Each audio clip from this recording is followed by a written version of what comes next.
It's about the restoration of our republic. We want to educate, encourage, enable the power.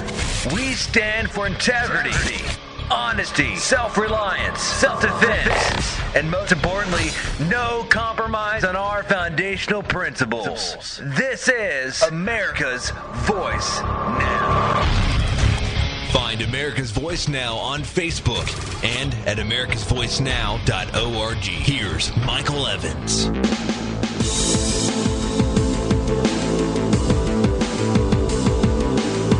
Good morning, America.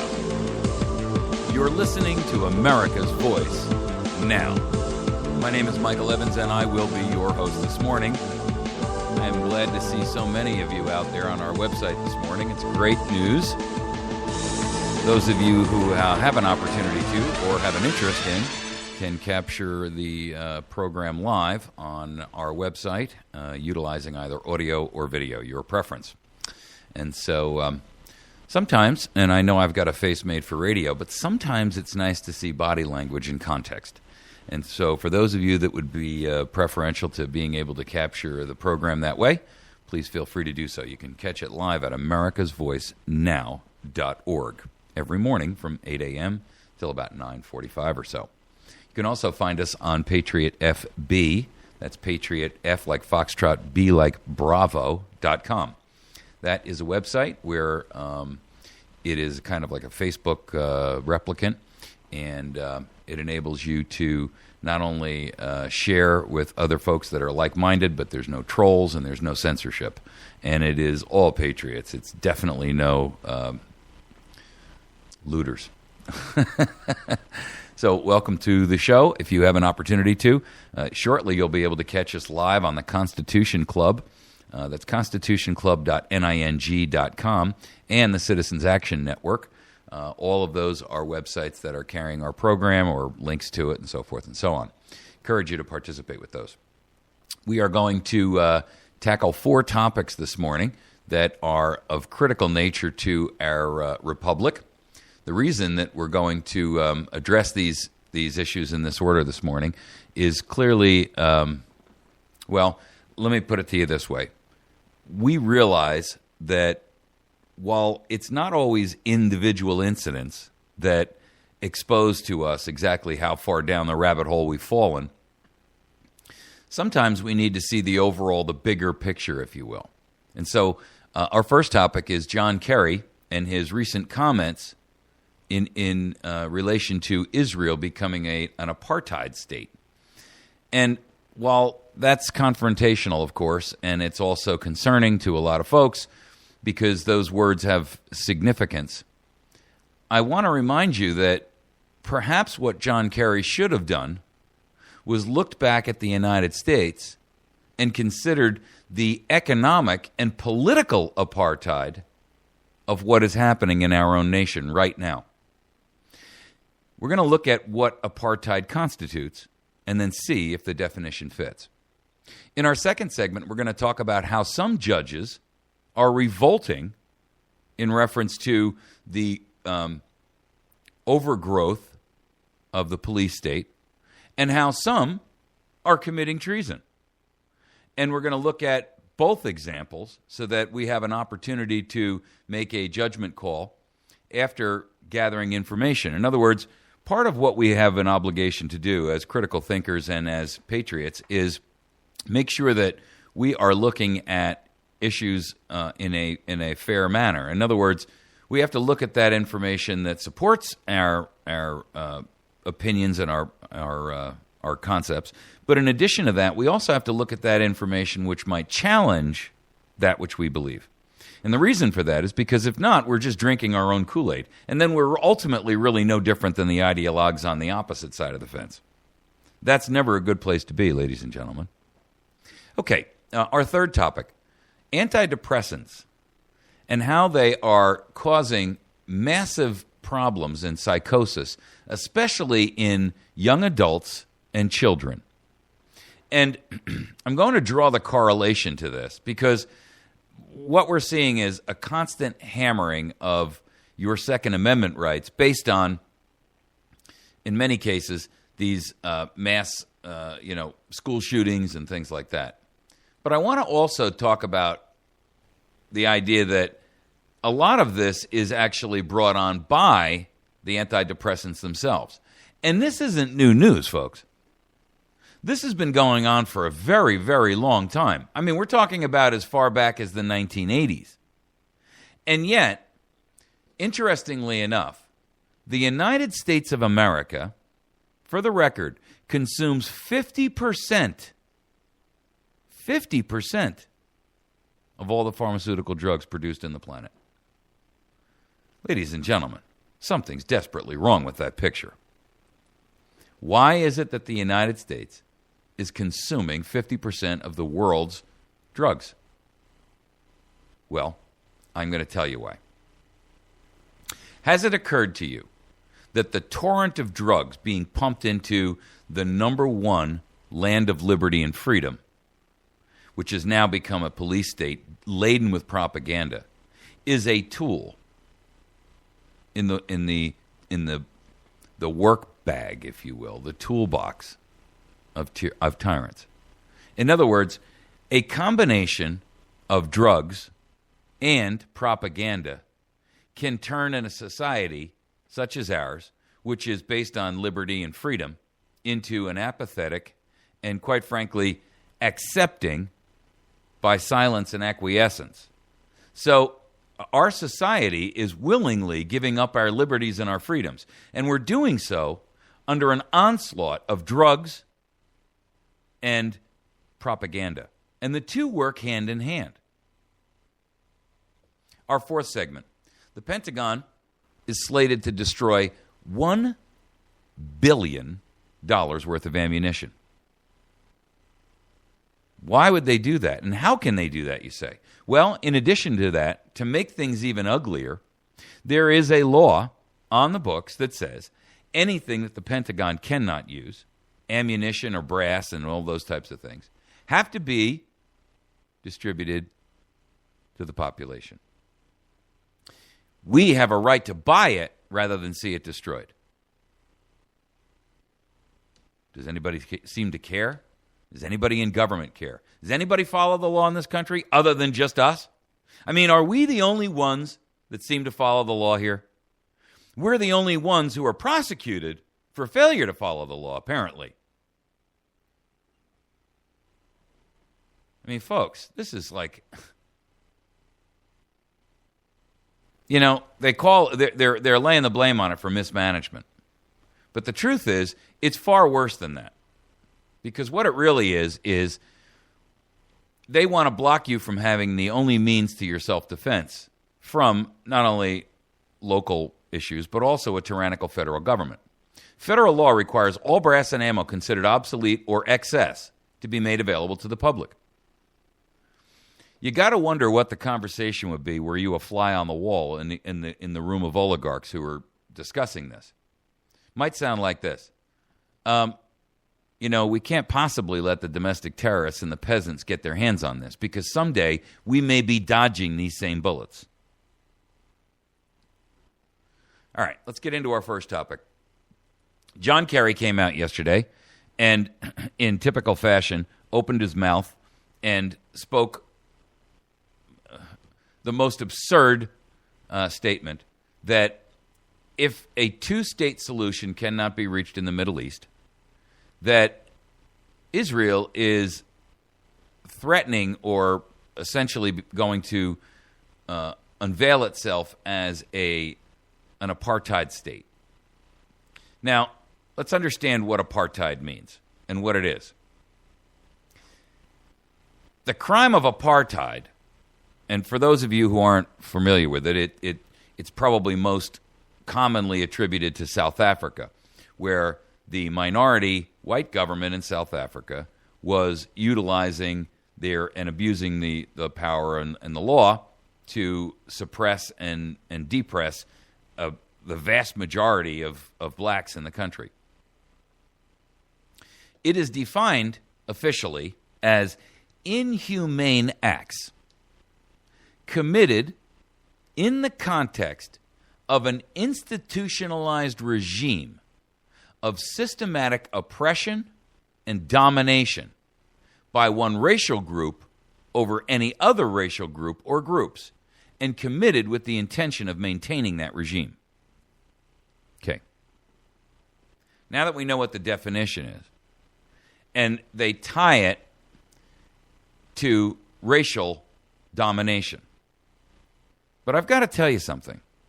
There are other forms of apartheid. There are forms of apartheid that, if you just take the word one racial group out and you substitute that word for economic, political, societal, minority of any kind. That could be a minority of eco-tyrants, the environmentalists out there who are seeking to destroy this nation from the inside out to achieve Agenda 21, to inject. I mean, where else can you find a small vocal minority of people who can actually get the water shut off? In the Napa Valley, not Napa Valley, in the valley in California, can't think of what it's called, where over that stupid smelt, where they shut off literally thousands of acres of prime farmland over a fish. Literally putting families, businesses, farms out of work. Shutting off the food supply to the rest of the nation over the Delta smelt. Is that not apartheid? Is that not a minority who is using its power in an institutionalized regime of systematic oppression and domination by one environmental group, one minority environmental group, over any other group or groups, and committed with the intention of maintaining that regime? What is the regime, you ask? The regime is that of a small oligarchy, a small consolidated group of individuals who seek power and money at the expense of others.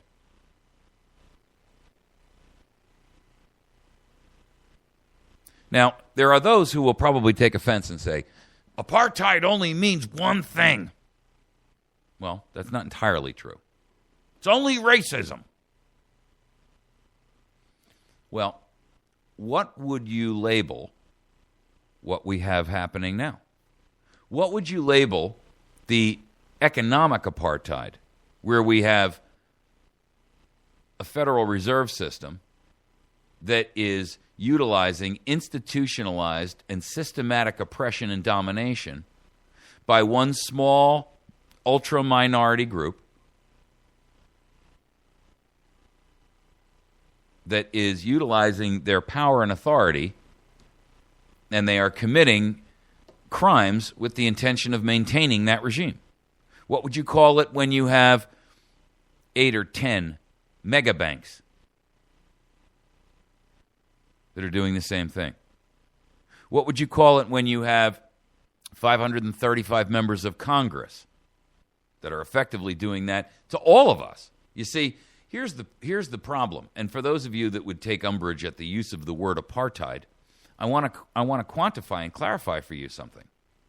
Apartheid is not merely the act of racial discrimination. It's political and economic. We're experiencing the birth of a dogma of apartheid. Not only racial, but political and economic. And here's why. Because this apartheid is being waged by an oligarchy, and it's being waged as a state of warfare against every American. All of us, races, creeds, religions, colors, sexual preferences, makes no difference. It is being waged against the majority, the 300 and let's say 10 million out of the 315 million of us that live here.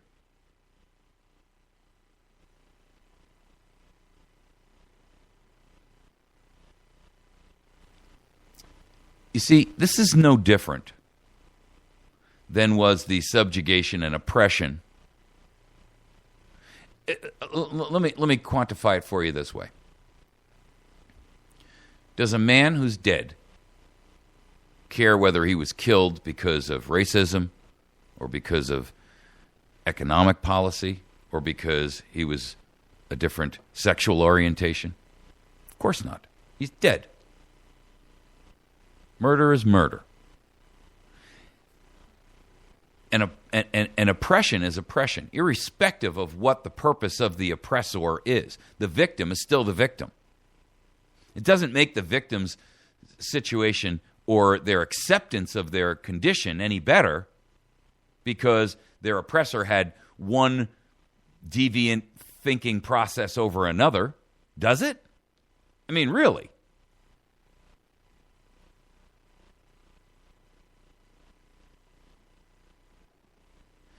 You see, it's not the motivation of what causes someone to do something.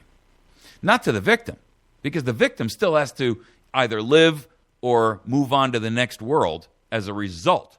But what motivates their oppressor is really immaterial. The end result is the same to the victim. And we, the American people, we the people, 310, however many million of us there are. I mean, I can't point to a specific number and say, between Congress and the vast majority of these people who are operating and running the government, 9 Supreme Court justices, maybe a couple of thousand judges in the country, all the administrative leaders of all of these unconstitutional administrative agencies, and a collective organization of bankers and mega nationals and internationals and what have you. I mean, what is there, 5 million, maybe? So you've got 5 million tyrants who are destroying the nation for all of us, all races, all colors, all creeds, all religions. It's warfare. It's warfare. And it doesn't matter what the motivation is for a tyrant, because to the victim, death is death. Starvation is starvation. Theft of their rights and their property. It doesn't make any difference to the person whether it was the USDA or the EPA who seized their property. The end result is they don't have it. It doesn't make any difference to the person whether their liberty and their right to worship in the way and the manner in which they choose was taken by a person who is liberal or conservative, does it? In fact, you can look at the argument that the Chinese are making that the Chinese government is destroying their churches over there. Massive cathedrals. Go look on Drudge Report this morning. There's an article out there about it. Does it make any difference to the parishioners of those churches whether their government was communist or socialist or Republican? And I don't mean in the terms of the party. I mean Republican as in a form of government. Does it make any difference to them? Of course not. Is it going to make any difference to you when you are snatched up off the street under an NDAA claim that you are a belligerent? Does it make any difference to you whether the law was passed by Republicans or Democrats? Does it make any difference to you whether or not the NSA law that allows them to monitor everything about you was passed by Democrats or Republicans? Of course not. The end result is the same.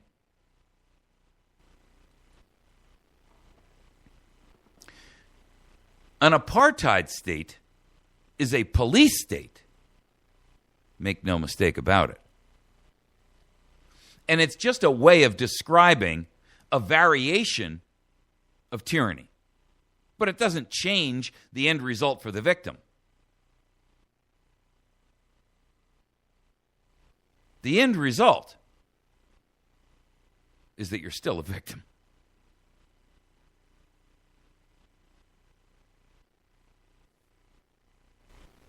Does it make any difference to you whether a policeman brutalizes you because he doesn't like the way you talk or because you challenged his authority?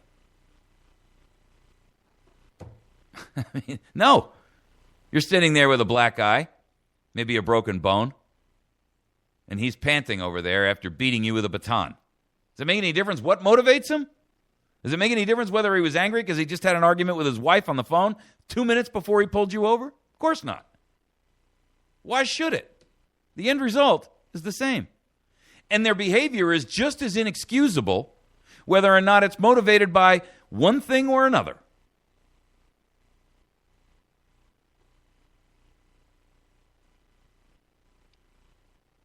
John Kerry, you did choose those words, and I don't think you chose them as carelessly as you would like the world to believe. You may want to rewind the clock. And by the way, ladies and gentlemen, for the record, he was speaking to a closed-door session of the whom? The Trilateral Commission. And it's amazing how many stories I read about this where they don't mention who he was actually speaking to, because that would make them conspiracy theorists. You mean the Trilateral Commission? That doesn't exist. That's just some conspiracy theory. Okay. All right. You can believe that. You can also believe that Uncle Sam is your beneficent uncle who's willing to do anything and everything to help you.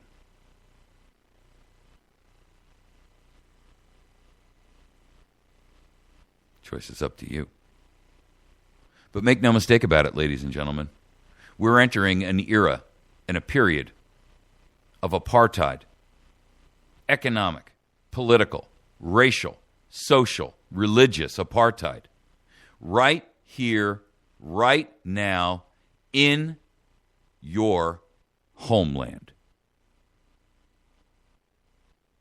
And who the perpetrators are and what their motivation is immaterial. Because as victims, it makes no difference to us. Dead, stripped, robbed, we're still victims. You're listening to America's Voice now. We're going to take a quick break. When we return, we're going to tackle our second topic. Some judges revolt, and some judges commit treason. We're going to look at both sides of the coin for a moment, and we're going to evaluate whether or not it has a dependency or a situation based on your hierarchy in the justice system or not. You can catch me and communicate with me directly at mike@americasvoicenow.org. Please share this program with others. Educate, inform, motivate, and activate all of us, including yourself, to stand up and fight tyranny. Because apartheid is just another form of tyranny. We'll be right back.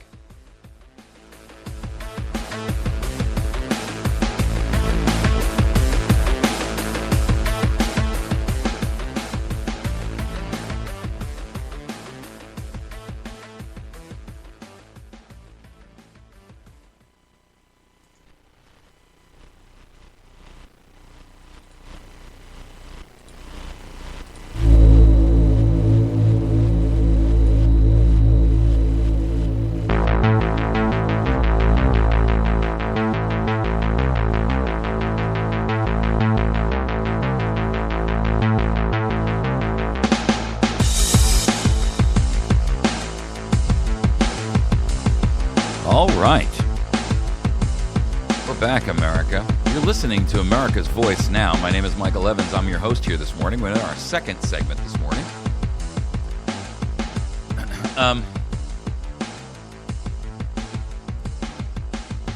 Part of what we try to do here is to help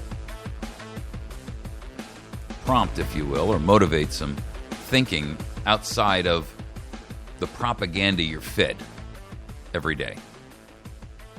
Because I believe that the American people, given the opportunity, are worthy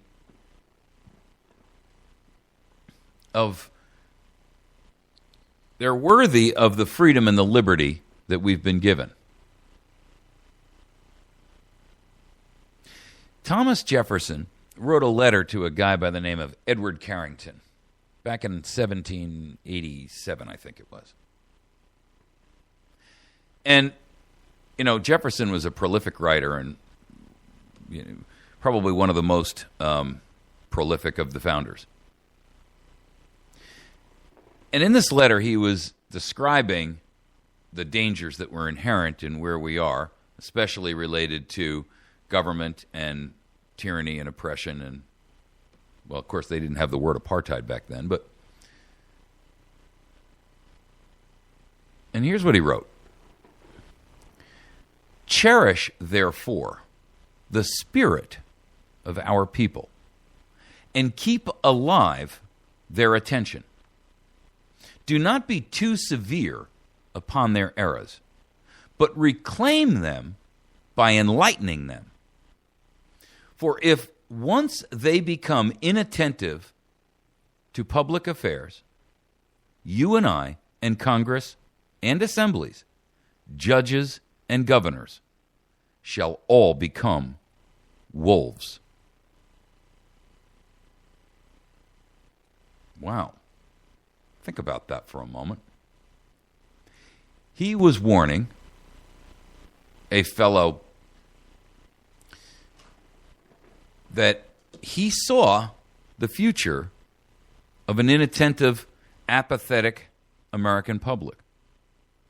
A public who had lost their way, lost their direction, lost their ability to see through the propaganda, lost their ability to make decisions for themselves, to stand up when they saw wrong being done.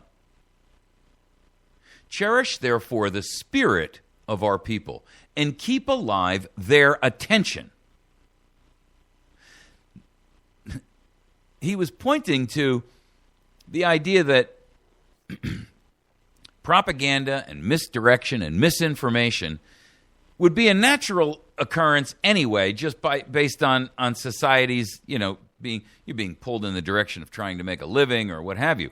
But when you incorporate with that a willful, intentional, with malice aforethought action on the part of your government, that changes the very nature of his statement. It completely turns it around. Cherish, therefore, the spirit of our people and keep alive their attention. Keep alive their attention. Keep them focused on what's happening around them so that they're situationally aware of what's happening in our government. And one of the reasons that we can't do that today is because, first of all, government has gotten so big that there's just too much for any one person to watch. I mean, government can't even watch itself. It's so big. He goes on to say, do not be too severe upon their errors, but reclaim them by enlightening them. In other words, let's not get carried away that they occasionally slip away and fall asleep and we lose their attention. But let's reclaim them by alerting them to the danger at hand. And he concludes the concept by saying, for if once they become inattentive to the public affairs, then you and I, and Congress, and assemblies, judges and governors shall all become wolves, predators. Ladies and gentlemen, have they not become our predators? Are we not the prey?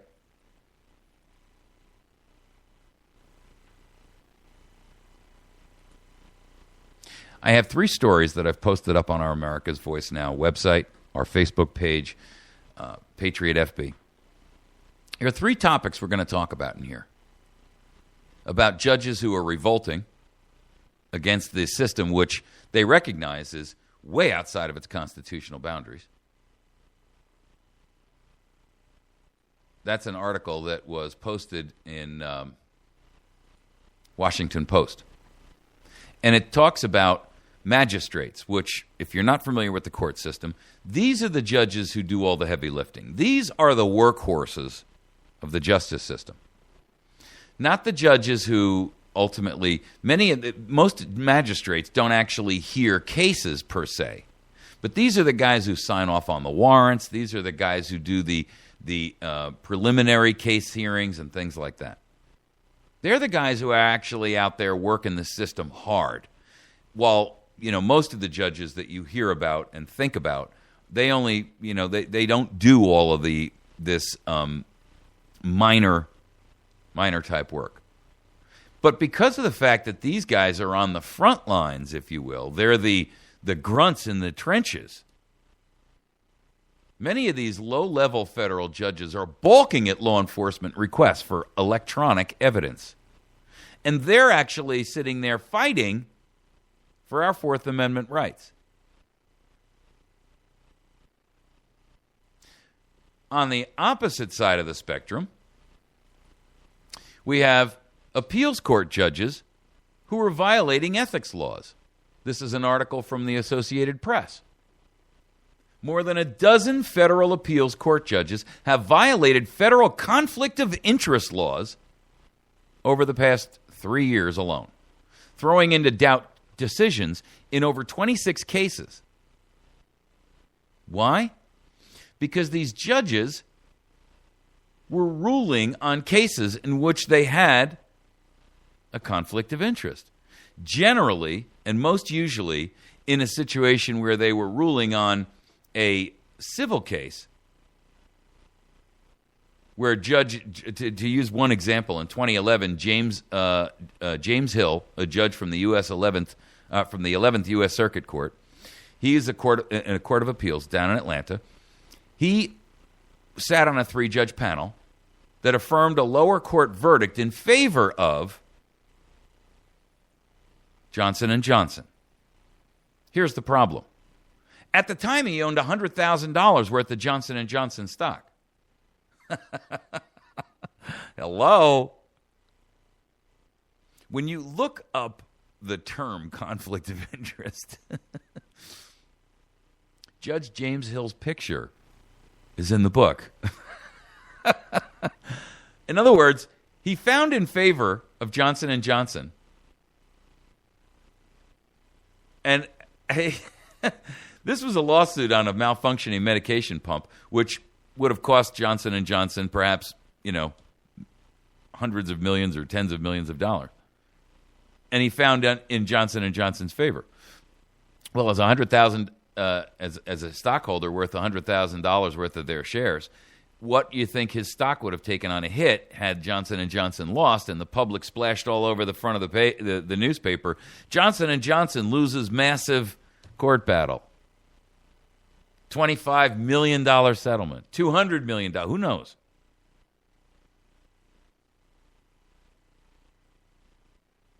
Most of the judges say, we didn't realize we had a conflict of interest. Really now?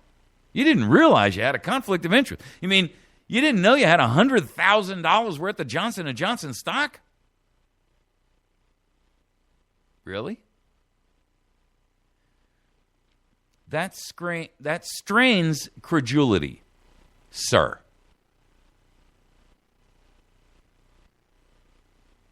And quite honestly, if you're that uninformed, if you're that lackadaisical, if you're that cavalier, perhaps that calls into question your judgment to sit as a judge in the first place.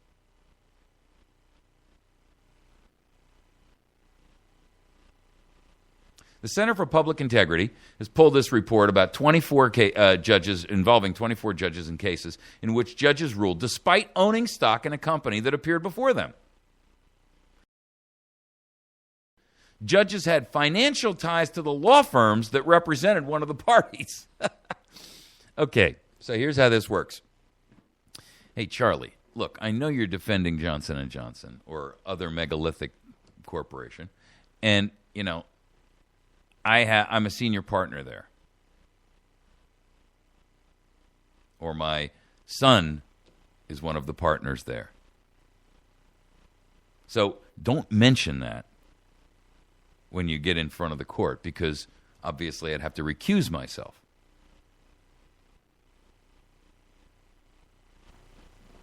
Does law matter to anybody other than us? I mean, realistically, ladies and gentlemen, it doesn't appear that the law matters to anybody who's in a position of creating it or abusing it. It only seems to matter when it applies to the peasantry out there. I mean, really.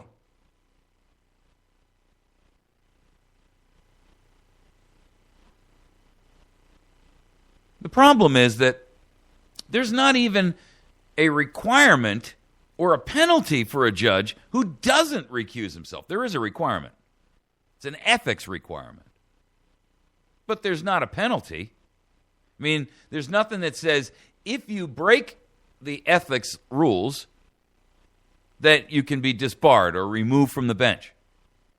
Well, I have to tell you that our founders told us that judges could only sit while they were under good behavior.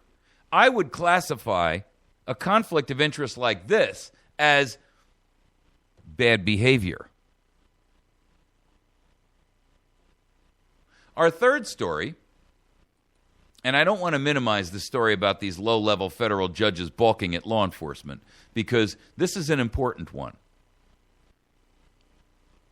These judges are the ones who are, well, this Judge Fasciola, just to give you an example, he's demanded more focused searches and insisted that authorities delete collected data that prove unrelated to a current investigation, rather than keep them on file for unspecified future use. Talk about a problem begging to occur, right? He has also taken the unusual step for a magistrate judge of issuing a series of formal written opinions that detail his concerns, even about previously secret government investigations. Here's a sample. For the sixth time, wrote Judge Fasciola testily, using italics in his ruling, and he italicized the word sixth. For the sixth time, this court must be clear. If the government seizes data it knows is outside the scope of the warrant, it must either destroy the data or return it. It cannot simply keep it.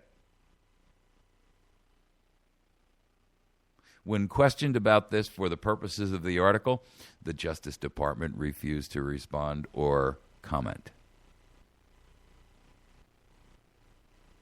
It did say in an appeal that his position was unreasonable.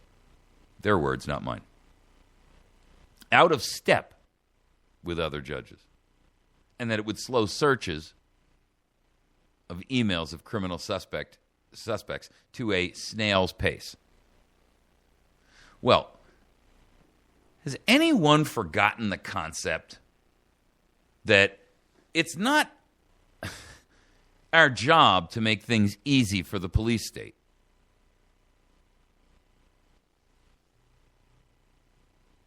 And that leads me to our last topic. And this is the one that every American should recognize is coming. Because you and recognize how dangerous this one is. Because you can count on 9 to strip you of 10. What do I mean by that? You can count on 9 to strip you of 10. 9 judges that will strip you of 10. The first 10, the Bill of Rights, the liberties, and the constitutionally delineated and guaranteed rights that you have been given by your Creator and by nature itself. Constitution didn't grant you those rights, just outlined them, put them in writing, and guaranteed putting on notice the whole world that those rights were yours and unalienable and untouchable, unmodifiable, but you can count on 9 to strip you of 10. Because the Bill of Rights is dead. Dead, dead, dead. I can give you an instance without previously thinking of it, and I could pull every one of the first 10 amendments in the Bill of Rights and give you an example in recent current events where it's been stripped. And the courts have approved of it. Well, I want to bring to your attention another statement from our friend, Mr. Jefferson, in which he clearly addressed this issue. Quote, "You seem to consider the judges as the ultimate arbiters of all constitutional questions. A very dangerous doctrine indeed, and one which would place us under the despotism of an oligarchy. The Constitution has erected no such single tribunal." You know I love to read these twice. And I'm gonna. Because this one is so important. It is such a clear, unequivocal statement. And it is perfectly suited. It describes exactly where we are. You seem to consider the judges as the ultimate arbiters of all constitutional questions. In other words, I don't understand where your thinking is coming from. I don't seem to understand how it is that you believe judges are the ultimate arbiters of all constitutional questions. It's a dangerous doctrine indeed.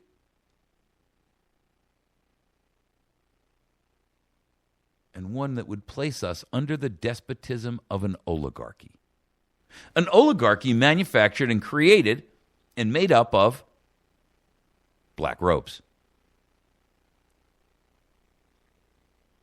And then to prove his point, he goes on to say, the Constitution has erected no such single tribunal, essentially saying to you and I, make no mistake about it.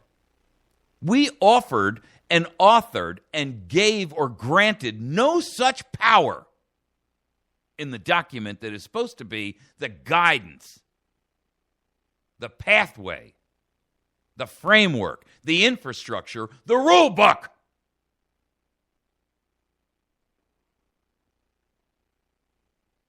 But we've allowed judges to tell us, well, we are the final arbiters. Since when? When does a justice have the right to say, we can rule on whether a cell phone search without a warrant is legal? Need I remind you that just because something's a law does not make it legal?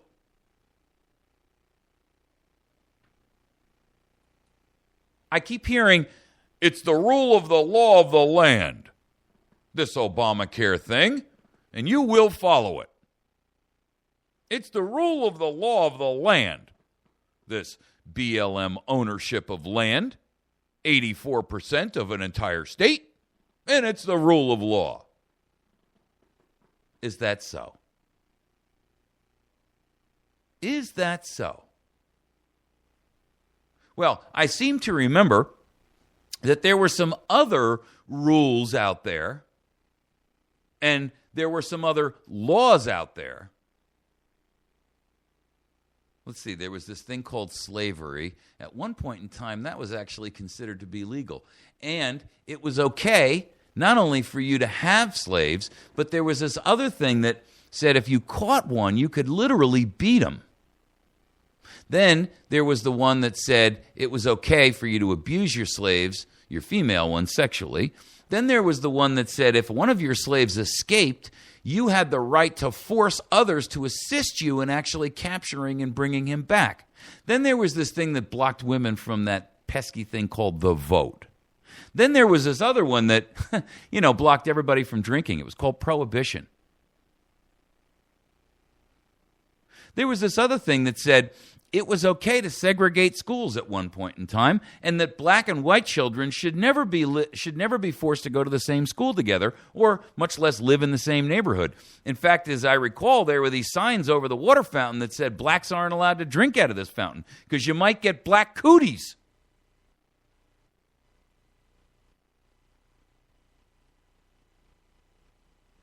We don't even have to go to Hitler and Stalin or Mao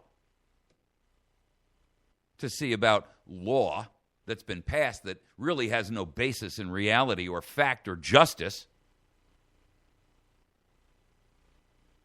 We've got plenty of our own examples right here, many of which were ruled on by 9, I might add.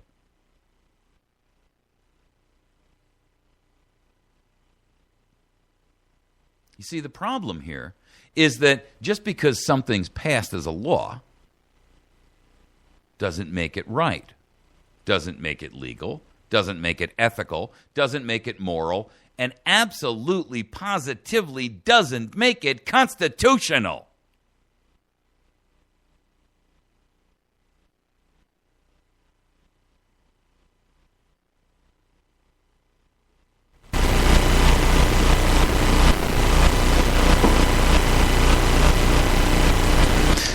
Law, when it is the rule of men and the laws of men, not objective, but subjective. When law is outlined where its prosecution can be done selectively, there is no law. That, ladies and gentlemen, is the very definition of lawlessness and anarchy. And anarchy is described as he who has the most might is in the right. And I defy you to find one example in our society today where that rule is not applied. 9 justices will shortly be determining, without authorization, without permission, our fate. I find that a travesty. In fact, I'll go one step further. You can call it what you want. You can use any word or phrase you like to describe it. But treason by any other word is still treason. You're listening to America's Voice Now. We're going to take a quick break. When we come back, we're going to talk about antidepressants and how they cause psychosis, dangerous, violent action, self-harming action, suicidal ideations, not only to the person who's actually taking them, but to those around them.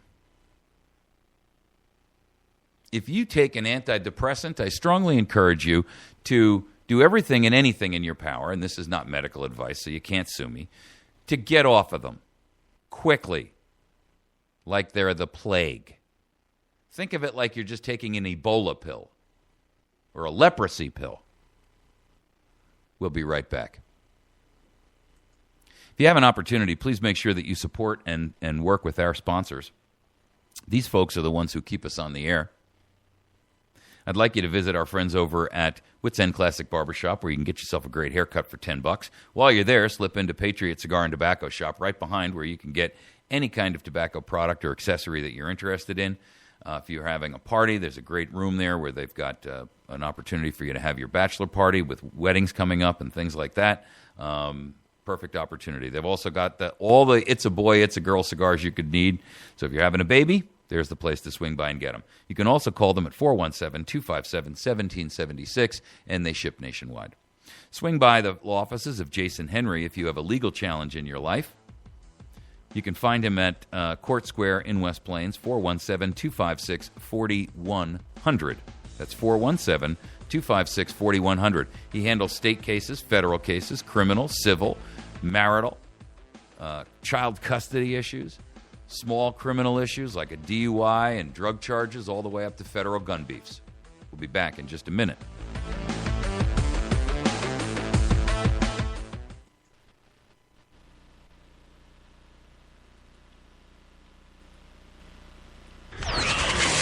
It's about the restoration of our republic. We want to educate, encourage, enable the power. We stand for integrity, honesty, self-reliance, self-defense, and most importantly, no compromise on our foundational principles. This is America's Voice Now. Find America's Voice Now on Facebook and at americasvoicenow.org. Here's Michael Evans. Good morning, America.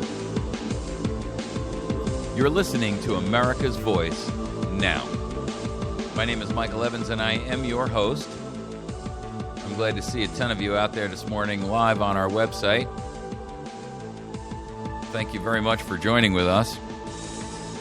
You have a couple of options out there about where you can find our show, including America's Voice Now, PatriotFB.com, the Citizens Action Network, which is CAN. You can also find us on constitutionclub.ning.com.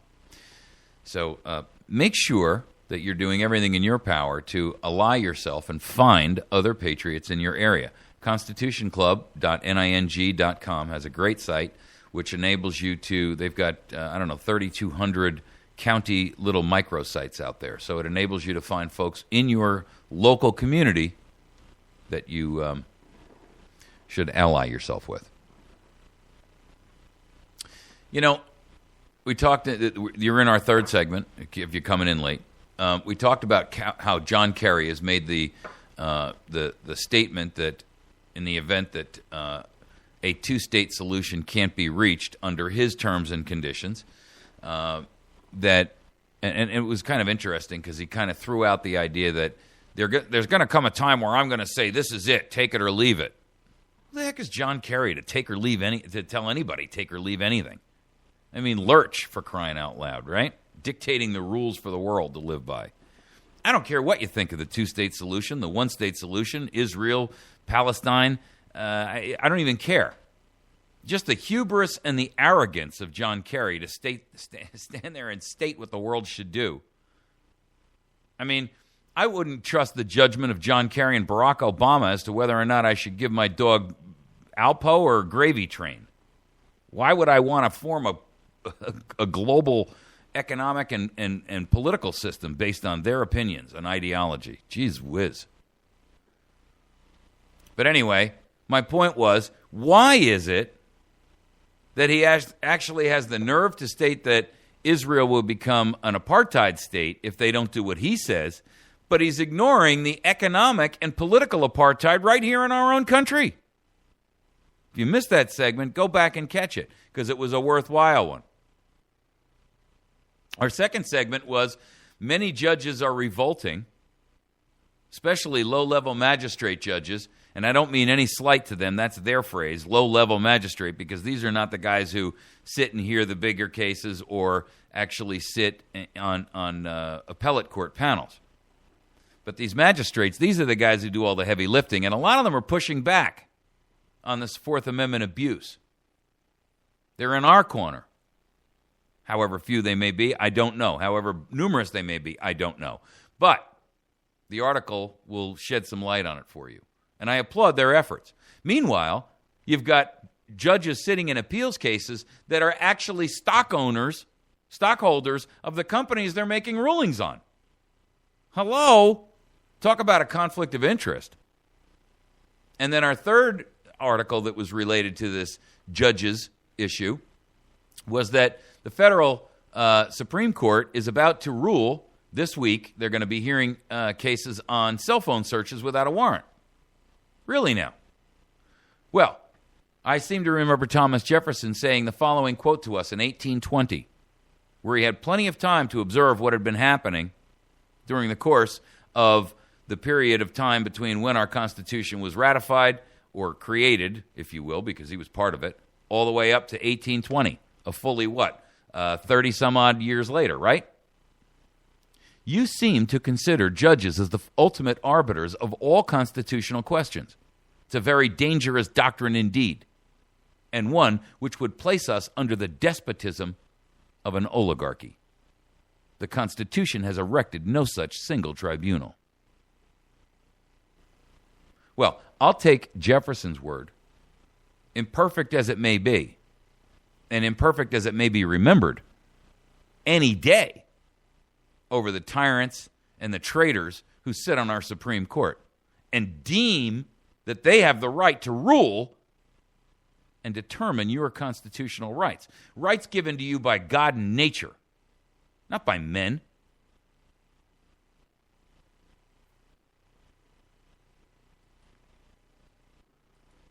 Nor by doctors who've been telling us for the longest time that, don't worry, take this little pill and you'll feel much better. Really? 50% of the world's drugs, pharmaceutical drugs, we're not talking about illegal or illicit drugs here. 50% of all the world's pharmaceutical drugs are ingested here in the United States of America. 5% of the world's population, we're gobbling down 50% of the chemicals.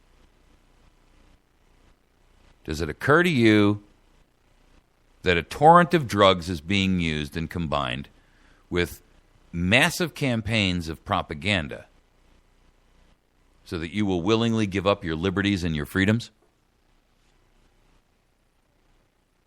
How else would you get the only country left on the planet,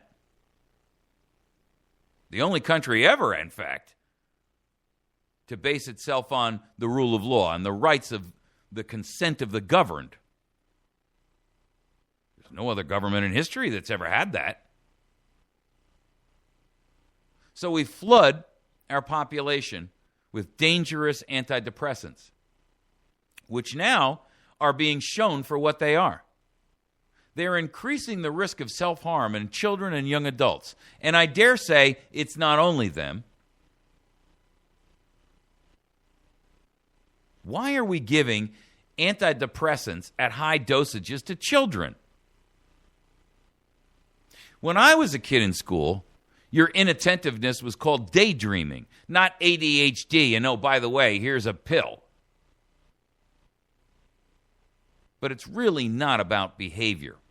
What it is about the idea that since we, at our generation, and I'm assuming there's no children watching this program, although they're certainly welcome to, our generation is too obstinate, hard-headed, and we remember this thing called freedom and liberty. But a younger generation brought up under layers upon layers upon layers of antidepressants, mind-altering chemicals, indoctrination, behavioral modification, they won't. Combine the stupor of antidepressants with endless mind control through propaganda, video, games, movies, a stream, a torrent of input, stimulation. And you can envision the American population strapped to a chair with their eyes held open by toothpicks, forced to watch a movie under the guise of education, re-education, while pumped full of mind-altering chemicals that make you susceptible, malleable, easily manipulated. That's what it's really about.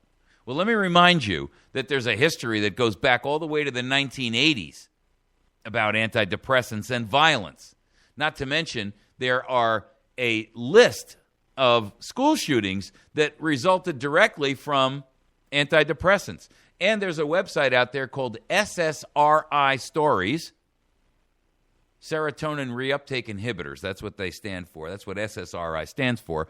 And if you're given an antidepressant and you're told by the doctor it's an SSRI, you know what it is. It's a piece of mind control poison. Would you willingly take or give to your child a pill full of poison? No. Would you willingly give your child an LSD tablet? Of course not.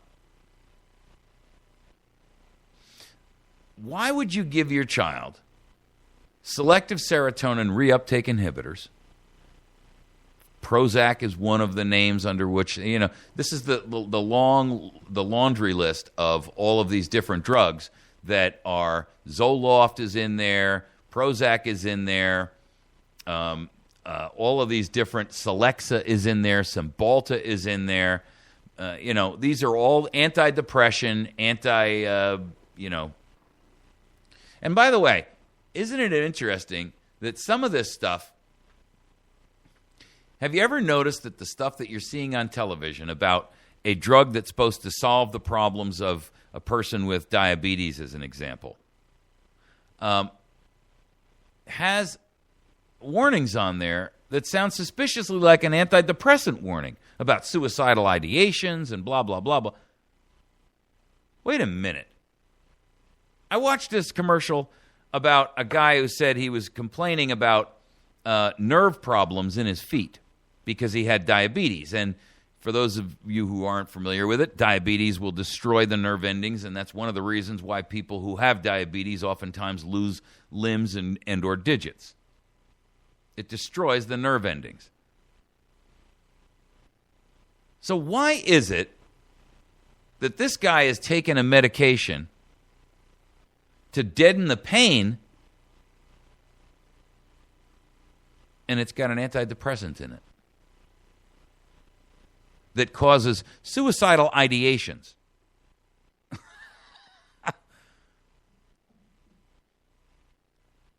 SSRI Stories has ssristories.org. Find it yourself. Do your homework. Do your due diligence. Share this. Spread this. Give it to everyone and anyone that you know, because the odds and the risk that somebody in your family is on an antidepressant or someone within your circle of influence are so great that if you don't know anyone that's not on antidepressants, you're one in about, 25 million. You must live under a rock or in a treehouse somewhere. Or, you live out in the middle of the desert and you eat snails or something. Because 50% of the country is taking this crap.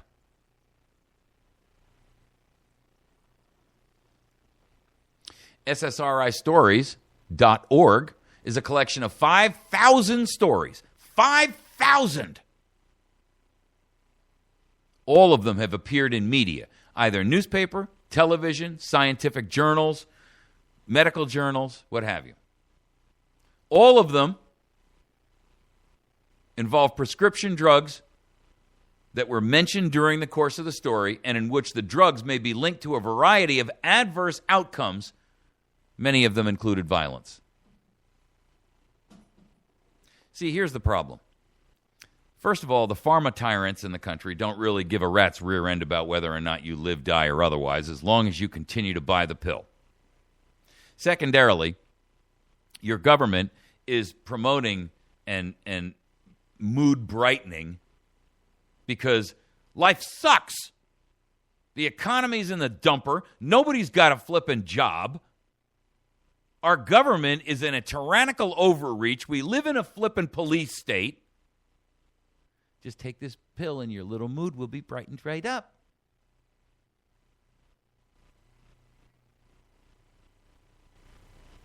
Trust us. What they neglect to tell you is that if you're taking high doses of this and you suddenly cut yourself off of them because you come to the awareness that it's really not good for you, then you're likely to commit suicide. It's possible that you could go off half-cocked and not only commit suicide, but decide that you're going to take out somebody else with you. These aren't rare stories. These are very, very commonplace stories. I'd love to know if all of these bankers that have recently been jumping off buildings have been taking SSRIs. For the record, I posted an article that you should read this morning on our Facebook page about how Wall Street mega bankers hold $680 billion in life insurance on their employees, with the bank as the payee, not the guy or girl's family. And when questioned about it, federal regulators, this was a Freedom of Information Act request, how much are these banks holding? $680 billion? And the federal regulators came back and said, sorry, that's a trade secret. Shh. Can't tell you. Trade secret. I'd like to know how many of these bankers that have just recently died under very suspicious circumstances, most of them, by the way, out of J.P. Morgan, all of which had a bank life insurance policy on them that paid J.P. Morgan, why the federal bank regulators would refuse an FOIA request and defend the secretive life insurance policies.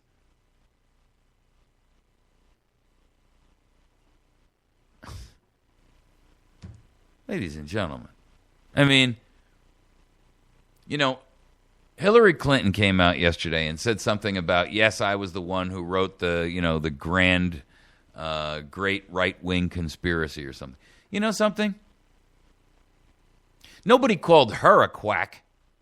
Nobody called her a conspiracy theorist.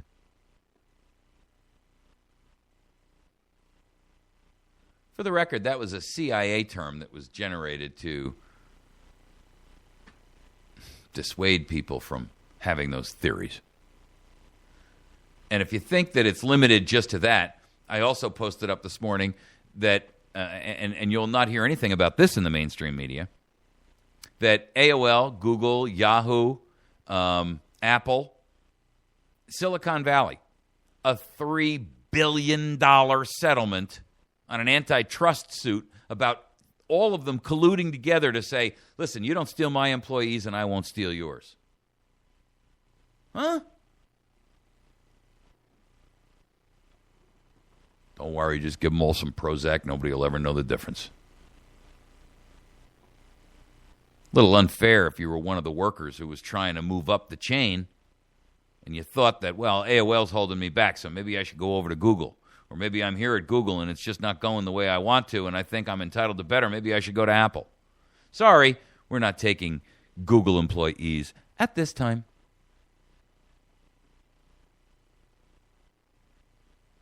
But if you like, we'd be happy to send you to a short-term behavioral therapy session where you'll get some nice little pills that will help you feel so much better about what you're doing. For the first 90 days, please stay away from high ledges. I mean, you've got to be flipping kidding me.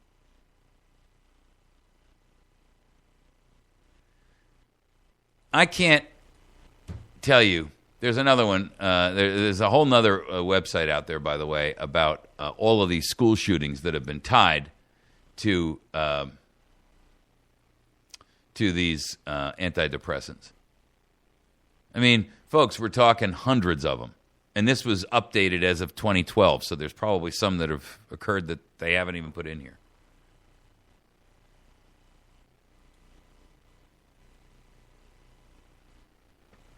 I mean,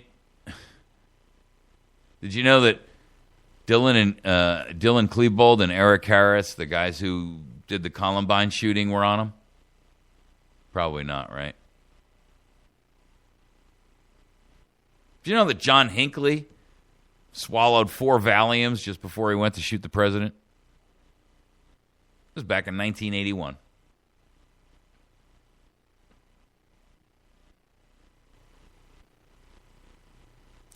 See, here's the problem, folks. You're being toyed with.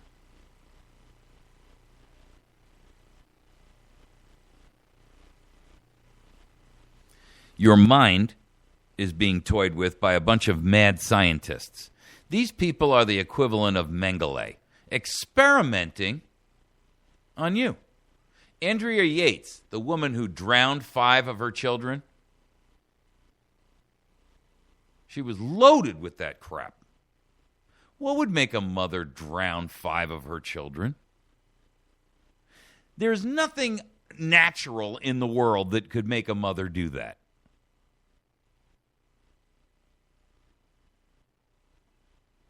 that she'd been taking Effexor, an SSRI. Afterwards, by the way, after she was convicted of murdering her children 4 years later, Wyeth Pharmaceuticals added the homicidal ideation to the drug's list of rare adverse events. Homicidal ideation? Why would, unless there was something in it for your government, why would a government allow a drug like that to hit the marketplace and be taken by anybody? Not just suicidal ideation, homicidal ideation. Big difference. One is I take me out. The other is I take out me and everybody around me. That's like going into the bank and that's like going up to the movie counter and saying, I didn't like the movie. I want my money back and everybody else's.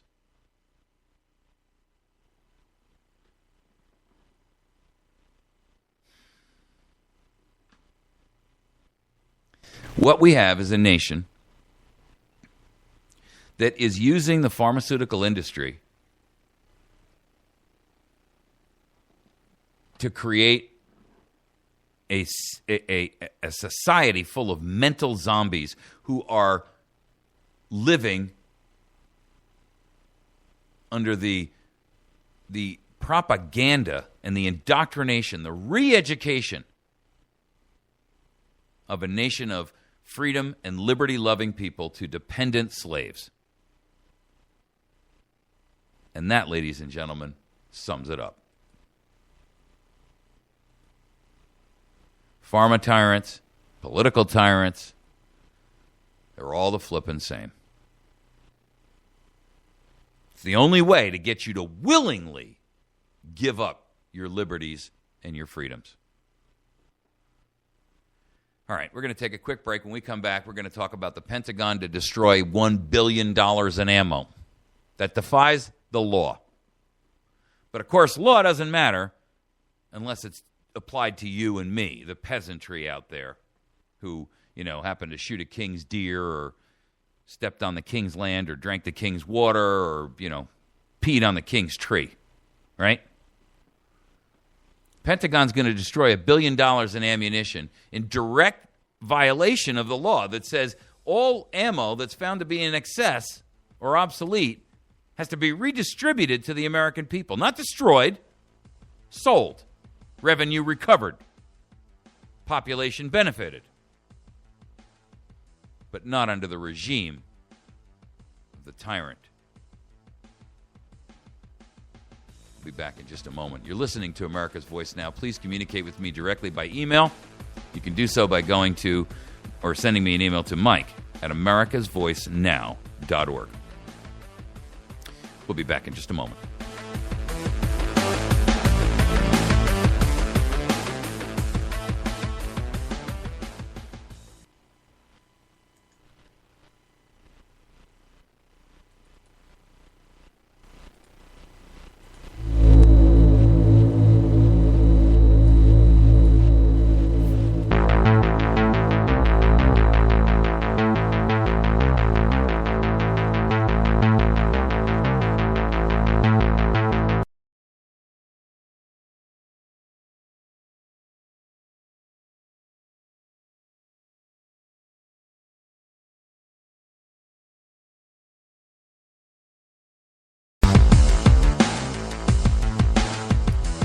Be our last segment for the day.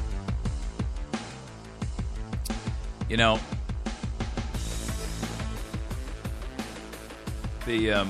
problem that we have in our country are really reaching a crescendo. I saw this article this morning that I thought worthy of sharing with you in light of a couple of things. First of all, it was in the Stars and Stripes, which is the official military publication. Secondly, it brought out this story that the Pentagon is to destroy $1 billion in ammunition. And third, it exposes their mismanagement of a system that says the Army's got more ammunition than it needs, but the Marines don't have enough. But there's no way for the Marines to know the Army is about to destroy their excess rounds when the Marines are literally standing there, throwing rocks. I mean, you got to be kidding me. With the trillions of dollars that we spend, you guys can't come up with a database that says the Army's got an extra 600 million rounds that nobody knows about and we're about to destroy because we don't need them. Why you wouldn't need ammo is... the whole thing is just so ridiculously stupid. It just infuriates me. But to make matters worse, there's a federal law that prohibits the military from destroying these things and says that when there is an excess or some particular type of ammunition has become obsolete, that it has to be distributed back to the public through sale. That brass, as an example, has to be distributed to the general population so people can either take the brass and reload it or whatever. Why? Because we have this cool thing called the Second Amendment that, for all intents and purposes, delineates your natural and God-given right to defend yourself and your family and our country from a government in tyranny. But lately, the government hasn't been doing that. All the brass has been being destroyed in direct contravention of law. But the law doesn't matter unless it's applied to the peasantry, you and me. That's the only time it matters. If you're a congressman, if you're anyone in government, if there's a policy that's out there that benefits you, they just ignore it. If you're a member of an agency, you can sit out there and do all the treasonous email you want, like Lois Lerner, and you can sit there and violate the law 9 ways from Sunday, and nobody cares.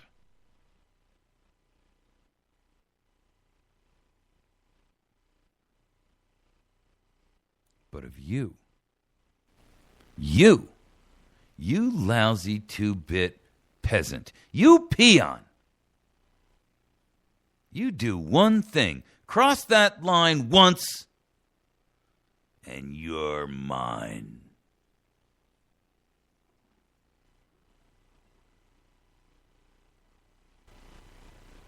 They're going to destroy $1 billion worth of ammunition. We paid for it. $1 billion. Now, all of it is not small arms ammunition. Some of it is, missiles and stuff like that. Which, frankly, as far as I'm concerned, there should be nothing, and by our own founders' statements, there should be nothing that we're prohibited from ownership of. Nothing.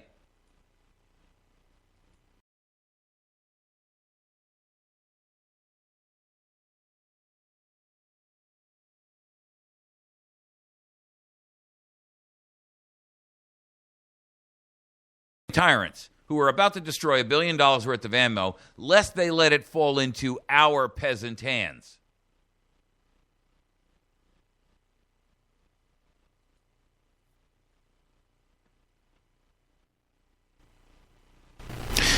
The article is interesting because, first and foremost, you should look at stripes.com. That's the website for Stars and Stripes. And the reason that you should is because it exposes a lot of ridiculous stuff. One of the other headlines out here is the Department of Defense ordered $754 million in unnecessary parts last year. The Senate wants answers from the Pentagon on why they spent $54 million on parts they didn't need. We wonder why we have fraud and abuse, stupidity, ineptitude, impotence. So it's a worthwhile rag to read, even if you're not in the military or never were. But the truth is that, because it's a good source of news, that's why. But the truth is that this particular one is just stunning to me. The Pentagon plans to destroy more than $1 billion worth of ammunition, although some of those bullets and missiles could still be used by troops, according to the Pentagon and congressional sources. It's impossible to know what portion of the arsenal slated for destruction, valued at $1.2 billion. It's actually more than $1 billion. It's $1.2 billion. That's $1.2 billion. And it's impossible to know what portion of that arsenal remains viable because the Defense Department's inventory system can't share data effectively. And that's according to the Government Accountability Office, the GAO, which is supposed to be this nonpartisan, the word nonpartisan makes me want to puke. The result, a potential waste of unknown value. Tom Carpenter, senator from Delaware. There is a huge opportunity to save millions, if not billions of dollars, if the Pentagon can make some common sense improvements to how it manages ammunition. Despite the years of effort, the Army, the Navy, and the Air Force still don't have an efficient process for doing something as basic as sharing excess bullets. This Government Accountability Office report clearly shows that our military's antiquated systems lead to millions of dollars in wasteful ammunition purchases. You know,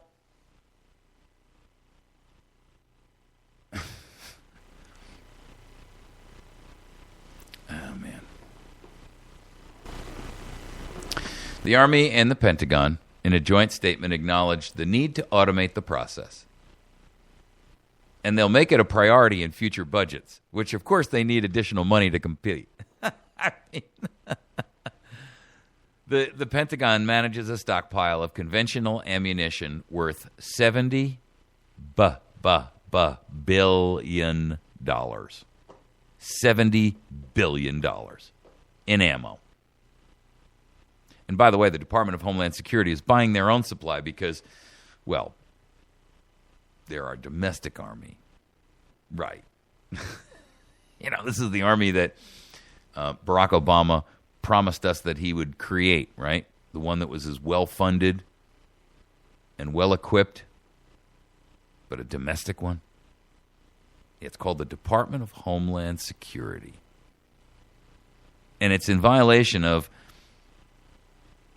everything that our founders understood, including the standing army principle, which has already been violated by the DoD and the Pentagon. But now they're putting it under the direct supervision of Barack Obama and his minion ideologues, his little imps of evil. So now they're going to destroy $1 billion worth of ammunition, not because they don't need it, because they don't know if they need it. Hello. Let's see. We got $1.2 billion worth of ammo, and we don't really know if we need it or not. So let's just destroy it, and then we can order more to replace it.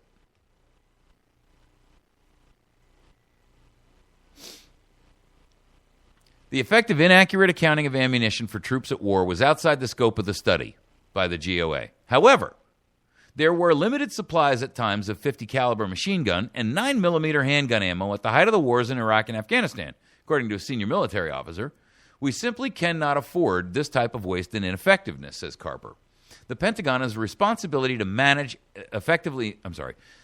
Pentagon has a responsibility to efficiently manage its ammunition stocks, not only because it's important to be fiscally responsible.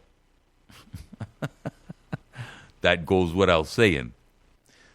But also because our antiquated ammunition inventory systems can shortchange our warfighters and compromise their ability to complete their mission. Other key findings of the report. Listen to these. And tell me this is not a government that has is operating in such a fantasy land, it's inconceivable. Bullet 1. The services have inventory systems for ammunition that cannot share data directly, despite working for decades to develop a single database. Huh? Google has databases that share. It's insane. It's a lie. It's what it is. Only the Army uses the standard Pentagon format. Well, that would be a problem. And if they've been working at it for decades to solve the problem, a couple of decades ago, why didn't they say everybody's got to use the same format and eventually it would catch up? Hello? Only the Army uses the standard Pentagon format. The Air Force, the Navy, and the Marine Corps operate with formats that are obsolete. You know what?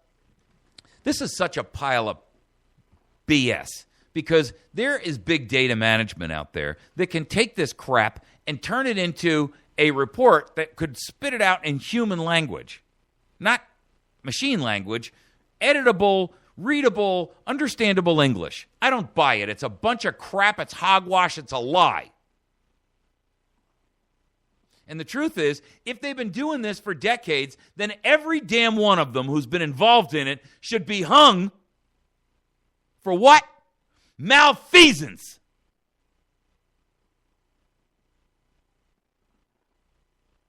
Bullet 2. The services hold an annual conference to share information about surplus ammunition and to swap bullets and other munitions as needed. So let's see. We have a big garage sale or a swap meet once a year. The Navy, the Air Force, the Marines, and the Army all get together and they say, I got 600 million bullets over here. Anybody need them? Hey. Bullets, 50 cal. The guy over there says, no, I got 9 millimeter over here. A little stock market.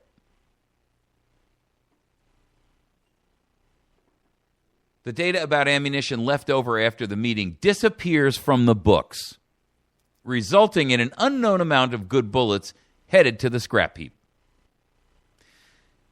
You see, our founders would have found trees and would have traded a couple of those bullets off for some coiled lengths of rope. The Army, bullet point 3, although required by regulation, has not reported annually on its missile stockpile until last month, just before the GAO study was about to be released.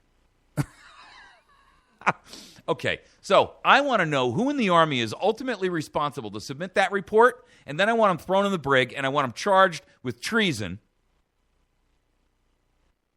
Yes, treason.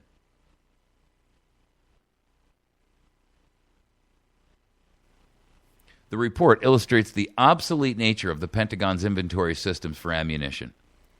A request for ammunition from the Marine Corps, for example, is emailed to the Army. The email is printed out and then manually retyped into the Army system because the services cannot share the data directly. Ladies and gentlemen, I could fix this with an Excel spreadsheet.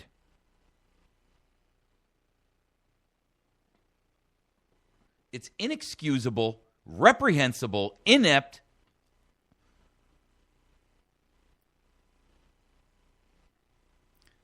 The article goes on to say, not only is this time-consuming, but it can introduce errors by an incorrect keystroke. Waste, buying new ammunition, while usable stockpiles exist, can occur. You're kidding me. No, really? Quote, because the Army does not report information on all available and usable items. The annual conference among the services, although it saves about $70 million per year, is inadequate. The services in fiscal 2012 exchanged 44 million items, including 32 million bullets for machine guns and pistols.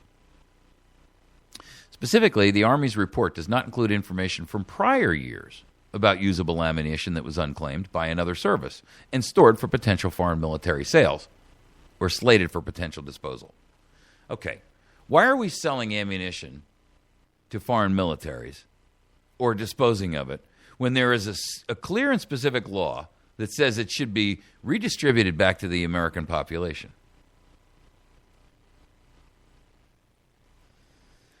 Missiles and other sources for concern are another source of concern, says the report. The Army has an inventory of missiles, including Stingers, Javelins, and Hellfires, that has totaled more than $14 billion in recent years. Hellfire missiles have been a weapon of choice for the wars in Iraq and Afghanistan and in the CIA-run Predator and Reaper drone missions to kill terrorists in places like Yemen. Chicago, Washington State. Of course, not D.C. People, I don't know how. I'm so mad about that. I don't know how you guys sit on the other end of this microphone and don't have bald spots from tearing your hair out.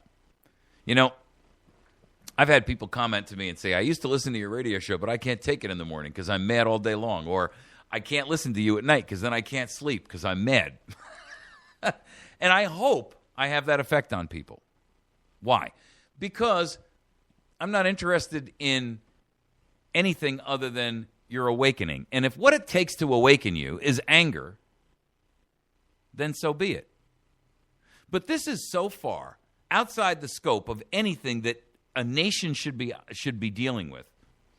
This is so far outside. Look, for the hundreds of billions of dollars a year we pump into the Pentagon, and they can't keep track of the dagnab bullets, somebody's responsible.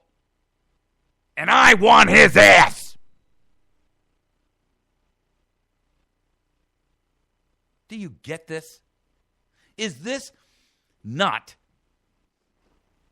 reprehensible action? Look, if government, for all the hundreds of billions of dollars annually that we spend on them, can't go out and go to a company like ARIA, A-R-R-I-A. ARIA can go out there and take data from disparate wellheads all over the country. They can take it from tens of thousands of weather stations and literally take that data and turn it into a report that shows up that says it's likely to snow tonight in English. So why can't they hire them and say, you know what, here's a couple of $100,000, fix the problem? Because they don't want to fix the problem. That's why. Because if they fix the problem, a lot of people's gravy train stops. And that is treason. Aiding, abetting what enemy? The enemy of you. The enemy that steals your money. The enemy that steals your freedom. The enemy that steals your liberty. You say, that's not a real enemy. Neither is the enemy of fear that they're pumping into your brain about how Al-Qaeda is so dangerous that they've got to listen to your phone call between you and your Aunt Tilly about how many kittens were born last night. But it's okay for them to use a phantom fear, right?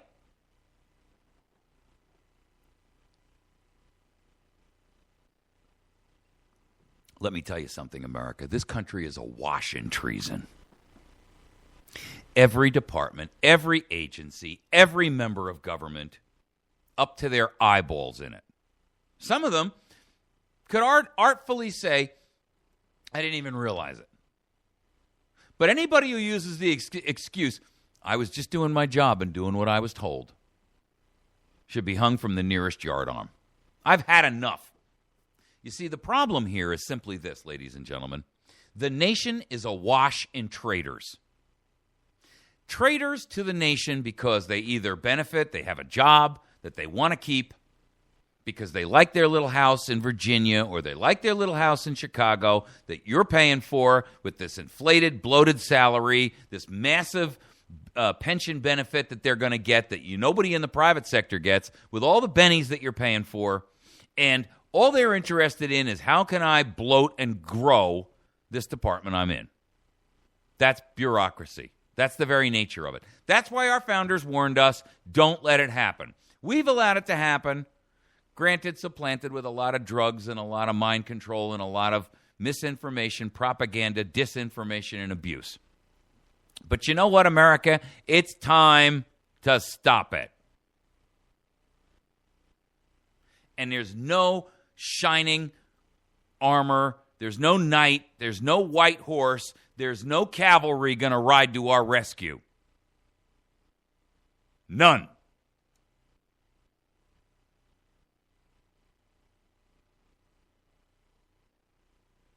The only thing that's going to ride to our rescue is us. And I think it's high time we got on our horse. You've been listening to America's Voice Now.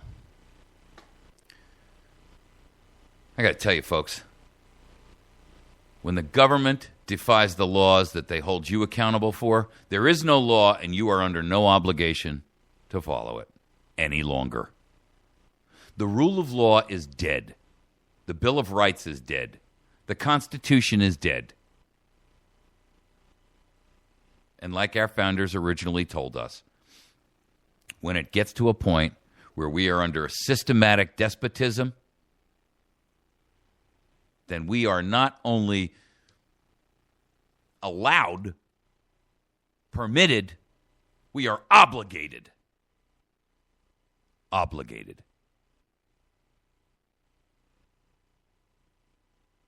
To set in place new guards for our security. All of it, all of them have to go. Dishonorably discharged. The ringleaders exiled from the nation. Harsh, you say? I don't really care. It's time we became just as harsh as they are, because they're planning your demise. Bank on it. All right, you've been listening to America's Voice Now. Email me. Share this video. Share the ones from before. Educate and inform those people around you. Stop sitting on your hands. Stop wringing your hands in frustration and do something. Fight back. And get off the dag-nabbed antidepressant pills. Your little happy unicorn pill.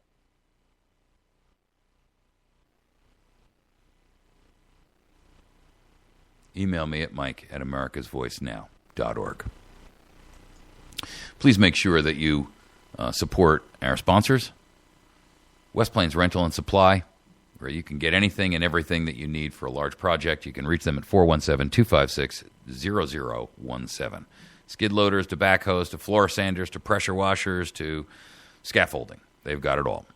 Wits End Classic Barbershop, 417-372-2027, where you can get the best $10 haircut you've ever had. Make sure you visit our friends over at Battery Station. Kevin there is a great friend of mine and a true American patriot. You can find anything and everything you need for any kind of bug-out bag, survival bag, self-sustaining services. You can find him at 303 Washington Avenue in West Plains. You can find him at batterystation.com, and then you can also find him at 417-257-7799. Our friends over at Pizza Hut, where you're on Tuesdays and Thursdays, you can get yourself a great lunch deal at $5. And then on Tuesday night, kids under 12 eat free. They've got an outstanding salad bar there along with a pizza bar, so you can go there and get something that's good and something that is tasty. You know, and not everybody's crazy about the rabbit food, but sometimes you got to do that for yourself. But there, you can have a great opportunity to do both. Make sure that you see Jason Henry, the law offices of. If you've got a legal issue in your life, whether that be civil or criminal, whether that be state or federal, whether it be marital, whether it be custody issues, whether it be small criminal charges like a DUI or a drug charge or something like that, you can give him a call and he'll give you adequate and excellent representation. 417-256-4100. That's 417-256-4100.